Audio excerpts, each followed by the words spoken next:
బిల్డింగులు అయిపోయినాయి. 412 కోట్లు ఖర్చు పెట్టారు బిల్డింగుల మీద. భూమి విలువ 100 కోట్లు. అటువంటి దాన్ని కేవలం 5,000 రూపాయలకు ప్రైవేట్ వాళ్ళకు వచ్చేసి దారదత్తం చేయడం అంటే ఇంతకంటే ఇంకా అసమంజసమైన విషయం ఇంకోటి ఏమైనా ఉంటుందా? కొన్ని రాష్ట్ర ప్రభుత్వము 100 కోట్ల రూపాయలు పులివెందుల మెడికల్ కళాశాలకు 100 కోట్లు ఖర్చు పెట్టే పరిస్థితిలో ఉందా? మిగతా కాలేజీలు కూడా మొత్తం ఈ 10 కాలేజీలు పూర్తి వాళ్ళ ప్రకారంగా పూర్తి చేయాలన్నా కానీ ఒక 5,026కు 3,22 కోట్ల. ఈ ఒక్క సంవత్సరానికే 2025-26కే రాష్ట్ర ప్రభుత్వ బడ్జెట్ 3,22 కోట్ల. దాంతో వచ్చేసి మీరు 100 కోట్లు ఖర్చు పెట్టారా? 3,22,000 కోట్లలో పులివెందుల మెడికల్ కళాశాలకు ఒక 100 కోట్లు, మిగతా అన్నిటికి కలిసిన 4,000 కోట్లు ఖర్చు పెట్టారా? కాబట్టి డబ్బు లేవు ప్రభుత్వం దగ్గర, అందుకోసం ప్రైవేట్ పరం పోతున్నాము అని చెప్పడం ఏమాత్రం సమంజసం కాదు. ఇది ఖచ్చితంగా కమిషన్ల కక్కుర్తితో చేసిన వ్యవహారం తప్ప రాష్ట్ర ప్రభుత్వం దగ్గర డబ్బు లేదని క్వశ్చనే కాదు. రాష్ట్ర ప్రభుత్వ బడ్జెట్ ఒక సంవత్సరం బడ్జెట్ 3,22,000 కోట్ల రూపాయలు ఒక 1 yearకే. కాబట్టి అందువల్ల ఓకే, ఇప్పుడు తులసిరెడ్డి గారు ముఖ్యంగా 17 మెడికల్ కళాశాలలో కూడా ఎక్కడా కూడా కొబ్బరికాయ కొట్టలేదు, ప్రారంభోత్సవానికి నోచుకోలేదు. అదేవిధంగా జగన్మోహన్ రెడ్డి ఒక ఊహాజనిత జీవితంలో బ్రతుకుతున్నారు. అక్కడ విద్యార్థులు లేరు, అధ్యాపకులు లేరు, రోగులు లేరు, అసలు చికిత్సనే లేదు, ప్రొఫెసర్ లేరని చెప్పేసి కూడా టీడీపీ ఆరోపణలు చేస్తున్న పరిస్థితి. అసలు ఎవరు లేరు అక్కడ, కనీసం క్లాసులు కూడా స్టార్ట్ అవ్వలేదు అన్నట్టు కూడా మాట్లాడుతున్నారు. ముఖ్యంగా పులివెందులలో కూడా అసలు విద్యార్థులకు క్లాసులు చెప్పట్లేరు, అక్కడ ఉన్న విద్యార్థులు విదేశీ విద్యకు పట్టం కట్టారు, విదేశాలకు వెళ్ళిపోతున్నారు అన్నది కూడా మాట్లాడుకుంటున్నారు. నిజంగా పులివెందులలో ఇప్పటిదాకా కూడా ఏ ఒక్క రోగికి కూడా ట్రీట్మెంట్ ఇవ్వలేదు అనేది చర్చ. నిజమే అంటారా? ఇప్పుడు నేను 17 మెడికల్ కళాశాలను 3 కేటగిరీస్, 6 మెడికల్ కళాశాలలు ఆల్రెడీ ప్రభుత్వ రంగంలో రన్ అవుతున్నాయి. 17లో 6 వచ్చేసి ఆల్రెడీ ప్రభుత్వ రంగంలో రన్ అవుతున్నాయి. ఇక మిగతా 11కు సంబంధించి పిడుగురాళ్ళ వచ్చేసి దాన్ని ప్రస్తావించలేదు. మిగతా 10 మెడికల్ కళాశాలకు సంబంధించి ఇప్పుడు ఈ సమస్య. ఈ 10 మెడికల్ కళాశాలలో 9 మెడికల్ కళాశాలలు వివిధ నిర్మాణ దశలో ఉన్నాయి. నేను చెప్పిన 10లో 9. పులివెందుల అడ్వాన్స్డ్ దశలో ఉంది. ఏది 15 నెలల కిందటనే నేను 4 కాంపోనెంట్స్ చెప్పాను.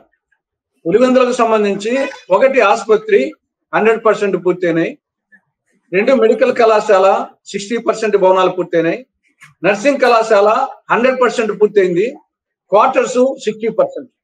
దీంట్లో 4 కాంపోనెంట్స్ లో ఆసుపత్రి 100%, నర్సింగ్ కళాశాల 100%, ఒక మెడికల్ కళాశాల 60%, క్వార్టర్ 60%. ఇవి చూసే నేషనల్ మెడికల్ కమిషన్ వాళ్ళు నర్సింగ్ కళాశాల పూర్తి అయిపోయింది, అది ఇంకా నర్సింగ్ కళాశాలకు సీట్లు శాంక్షన్ కాలేదు, ఆ భవనాలు పూర్తి అయిపోయినాయి, ఆ భవనాలలో ఈ 50 MBBS సీట్లకు స్టూడెంట్స్ కి వచ్చేసి అక్కడ క్లాసులు రన్ చేయొచ్చు, ఈ లోపల మెడికల్ కళాశాల పూర్తి చేసిన ఉద్దేశంతోనే నేషనల్ మెడికల్ కమిషన్ 2024 ఆగస్టు 16న అక్కడికి వచ్చి తనిఖీ చేసి పరీక్షించి క్షేత్రస్థాయిలో చూసే వాళ్ళు పర్మిషన్ ఇచ్చింది. కాబట్టి 50 మంది స్టూడెంట్స్ కు ఆసుపత్రి ఫుల్ గా ఉంది, 50 మంది స్టూడెంట్స్ కు చదువు చెప్పేదానికి నర్సింగ్ కళాశాల బ్రహ్మాండంగా ఉంది. జిల్లాలోనే ఇడుపులపై IIITలో 10 సంవత్సరాలుగా వచ్చేసి 4,000 మంది IIIT స్టూడెంట్స్ కు ఇప్పటికీ భవనాలు లేవు. మరి రన్ చేస్తున్నారు కదా కాలేజీలు. ఇక్కడ ఒక 50 మంది MBBS సీట్లకు నేషనల్ మెడికల్ కౌన్సిల్ శాంక్షన్ చేస్తే పక్కనే ఆ ప్రాంగణంలోనే నర్సింగ్ కాలేజీ భవనాలు ఖాళీగా ఉన్నాయి, అక్కడ క్లాసులు జరుపుతావచ్చు, ఆసుపత్రి 100% అయిపోయింది. మీరు ఈ 15 నెలల్లో ఈ యొక్క ఒక 100 కోట్లు ఖర్చు పెట్టింటే ఆల్మోస్ట్ వచ్చేసి మెడికల్ కళాశాల సర్వాంగ సుందరంగా అయిపోయింది. ఎందుకు చేయలేదు? మీకు 100 కోట్లు ఖర్చు పెట్టడానికి గతి లేదా ఈ ప్రభుత్వానికి? జగన్మోహన్ రెడ్డి పూర్తి చేయలేదు, ఈ 11 పూర్తి చేయలేదు అనుకున్నాం, వివిధ దశల్లో ఉన్నాయి. మీరేం చేస్తున్నారు? ఈ 11 నెలల్లో ఏం చేశారు మీరు? పులివెందుల మెడికల్ కళాశాలకు 100 కోట్లు ఖర్చు పెట్టలేరా? మిగతా కళాశాలకు పోయిన సంవత్సరం 24, 25 కొంత, 25, 26 కొంత మీరు ఖర్చు పెట్టింటే అయిపోయినట్టు కదా. అప్పుడు క్రెడిట్ జగన్మోహన్ రెడ్డికి వస్తుంది కదా సార్. జగన్మోహన్ రెడ్డి పక్కన పెడదాం, ఎల్లకాలం వీళ్ళే ఉంటారు. మేము కాంగ్రెస్ వాళ్ళం అనేక మెడికల్ కళాశాలలు మేము తెచ్చాము వచ్చేసి. కాబట్టి ఇది ఒక కంటిన్యూస్ ప్రాసెస్. మొత్తం 78 సంవత్సరాల్లో 52 సంవత్సరాలు పరిపాలించింది మేము, 21 సంవత్సరాలు పరిపాలించి తెలుగుదేశము, 5 ఏళ్ళు జగన్. ఇది ఒక కంటిన్యూస్ ప్రాసెస్. మా కాలంలో వచ్చేసి అనేక మెడికల్ కళాశాలలు, అనేక ఇంజనీరింగ్ కళాశాలలు, అనేక యూనివర్సిటీలు మేము మా హయాంలో రాలా, కాంగ్రెస్ హయాంలో. ఇది ఒక కంటిన్యూస్ ప్రాసెస్. కాబట్టి ఇది జగన్మోహన్ దృష్టిలో పెట్టుకొని కరెక్ట్ కాదు. మీరు క్రెడిట్ మీరే పొందండి. మీరు ప్రారంభోత్సవాలు చేసి మీకే కదా క్రెడిట్ వచ్చేది. ఇది ఎన్టీ రామారావు గారి ఆశయాలకు విరుద్ధం అంటున్నాం కదా.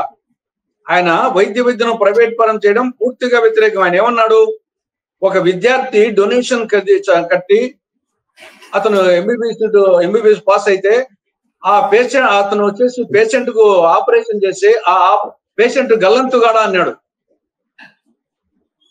అటువంటి పదాలు అన్నాడు ఎన్టీ రామారావు గారు.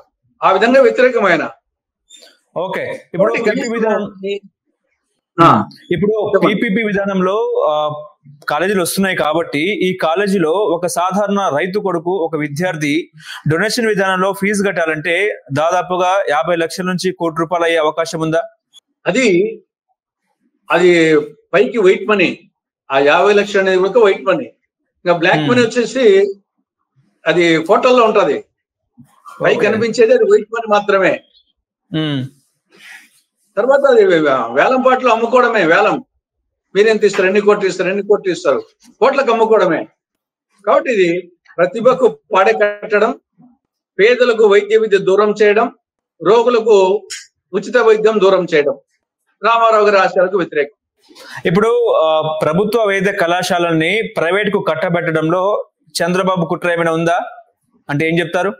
దీని 100% కమిషన్ల కక్కుర్తి. ఏముంది దాంట్లో? కమిషన్ల కక్కుర్తి. వాళ్ళకు మీరు అమ్ముకోండి అని చెప్పడము, దాంట్లో మాకింత ఇవ్వడం చెప్పడం, అంతే. ఇంకేముంది దాంట్లో? ఎంత పర్సెంటేజ్ ఉండే అవకాశం ఉంది మీ అంచనా ప్రకారం? ఇంకా లోపాయికారి ఒప్పందాలు. ఇప్పుడు పులివెందుల నేను చెప్తున్నాను, పులివెందుల మెడికల్ కళాశాల 50 ఎకరాలు, ఎకరా 2 కోట్లు, 50 ఎకరాలకు 100 కోట్లు, భూమి 100 కోట్లు. ఆల్రెడీ బిల్డింగ్ల మీదనే 412 కోట్లు ఖర్చు పెట్టినట్టు సత్యకుమారే చెప్పాడు. కాబట్టి భూమి విలువ 100 కోట్లు, బిల్డింగ్ల విలువ 412 కోట్లు, 512 కోట్ల రూపాయలు ప్రైవేట్ వ్యక్తులకు అప్పచెప్పడం అంటే ఎందుకు అప్పచెప్తారు ఊరికనే? ఇప్పుడు మొన్న హోమ్ మినిస్టర్ అనిత గారు మాట్లాడుతూ ప్రైవేట్ వైద్య కళాశాలలో చదువులు బాగా చెప్తారు, గవర్నమెంట్ కళాశాలలో ప్రభుత్వ చదువులు అంతా పెద్దగా చెప్పరు అన్నట్టు కూడా ఆమె మాట్లాడుతుంది. ఎట్లా చూసారు సార్? ఇప్పుడు ఆ విధంగా అయితే ఎయిమ్స్ వచ్చేసి ఇంకా ప్రైవేటైజేషన్ చేయాలా? వాళ్ళు చెప్పిన ప్రకారం వచ్చేసి ప్రతిష్టాత్మకమైన మెడికల్ ఇన్స్టిట్యూషన్స్ వచ్చేసి ఎయిమ్స్ అనమాట. ఆవిడ ప్రకారము ఎయిమ్స్ ను ప్రైవేటైజేషన్ చేయాలి.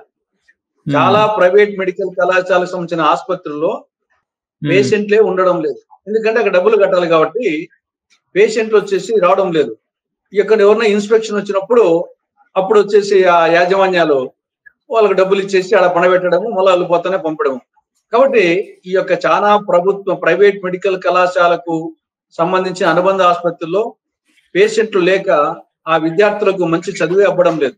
ఎందుకంటే విద్యార్థులు నేర్చుకోవాలంటే రకరకాల రోగాలు ఉండే పేషెంట్లు వస్తాయి కదా. కాబట్టి పేషెంట్లు ప్రైవేట్ మెడికల్ కళాశాలకు చాలా చోట్ల డబ్బులు కట్టాలి కాబట్టి ఆసుపత్రులకు పేషెంట్లు రావడం లేదు. అన్ని బెడ్స్ ఖాళీగా ఉంటాయి. కాబట్టి స్టూడెంట్స్ కు వాళ్ళు చదువుకునే దానికి కూడా వాళ్ళకు ప్రాక్టికల్ గా వైద్యం వచ్చేసి థియరీ ఎంత ముఖ్యమో ప్రాక్టికల్ అంత ముఖ్యం. ప్రాక్టికల్ గా కేసులు వస్తాయి కదా, ఆడ కేసులే రావు. కాబట్టి ప్రైవేట్ మెడికల్ కళాశాలల్లో చాలా చోట్ల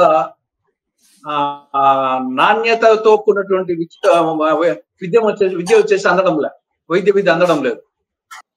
ఇంకా వాళ్ళ ప్రకారం అయితే ముఖ్యమంత్రి ఛాంబరు, ముఖ్యమంత్రి పేషో, ముఖ్యమంత్రి శాఖ కూడా ప్రైవేట్ పరం చేస్తే పీపీపీ మోడల్ చేస్తే సమర్థవంతంగా చేస్తాయి కదా. మెడికల్ కళాశాల ఎట్నో వాళ్ళది కూడా సీఎం పేషో, హోమ్ మినిస్టర్ పేషో ఇవి కూడా పీపీపీ మోడల్ చేస్తే సరిపోతుంది. అప్పుడు ప్రజలు తంతారు కదా సార్ అట్లా చేస్తే. అదే ఇప్పుడు అందుకోసం వచ్చేసి దాన్ని ముద్దు పేరు పెట్టినామంటే పిపిపి, పబ్లిక్ ప్రైవేట్ పార్ట్నర్షిప్. అది పూర్తి పేరు కూడా చెప్పరు. పిపిపి అంటే ఏదో ఇక్కడ వేరుశనగ విత్తనాలను బాంబేలో ఇండియా బాదం అంటారంట. వేరుశనగ విత్తనాలు దాన్ని ఇండియా బాదం అంటారు. అది ఏదో ఇండియా బాదం అంటే ఏదో పెద్ద పదార్థం అని చెప్పేసి మా ఊరైన ఒక ఆయన బాంబే పోయినప్పుడు అక్కడ ఇండియా బాదం అంటే కట్టి ఇండియా బాదం కట్టమని చెప్పి పొట్లాలు కట్టించుకొని వచ్చాడు. ఇంటికి వచ్చి చూస్తే అవి శనక్కాయ విత్తనాలంట. ఆ విధంగా ఉంది ప్రభుత్వం యొక్క వాలకం. పిపిపి అని ముద్దు పేరు పెట్టారు. ఓకే. హలో, తెలుగు రాజ్యం ఛానల్ చూస్తున్నారా? సామాజిక రాజకీయ జీవన చిత్రణే తెలుగు రాజ్యం. అతిశయోక్తులు అసత్యాలు ఉండవు. రాజకీయ కోణం కాదు, ప్రజా కోణమే కొలబద్ద. తెలుగు రాజ్యం వీక్షణ మీ ఉత్తమ అభిరుచికి నిదర్శనం.